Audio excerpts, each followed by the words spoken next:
Calvary. Calvary is a compass and a crossing over to Christ. The way of the cross, marked by 14 stations, a distance and destination dotted by Christ's passion.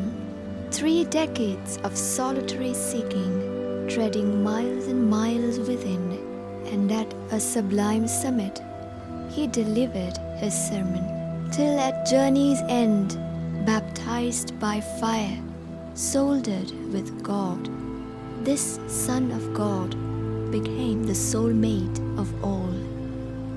A life shaped by kindness and conflict, by love and rebellion, a gnarled, jagged, and weather-beaten road of a life, culminating in the crucifixion.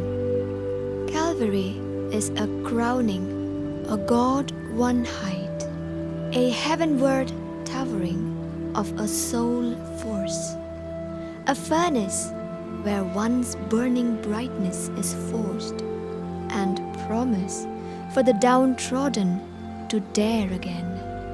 At Calvary, the soul is sanctified by blood.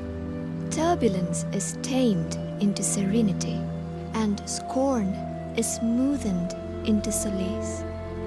Calvary is where nakedness is liberated of shame.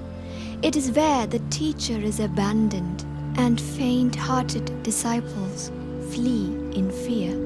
It is where the flame of justice and compassion flicker and die, where at high noon the sun sets and the darkness of evil rules a while. Yet at Calvary, fearless before a madding crowd, a fold of love is woven for them.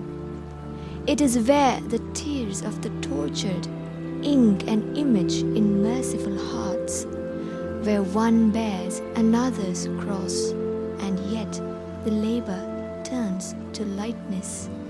Spear-pierced suffering carves out a cruel hill, where ripped heart in ravaged body sends up a silent prayer, yet the bloodlines of endurance run deep down cobbled Calvary.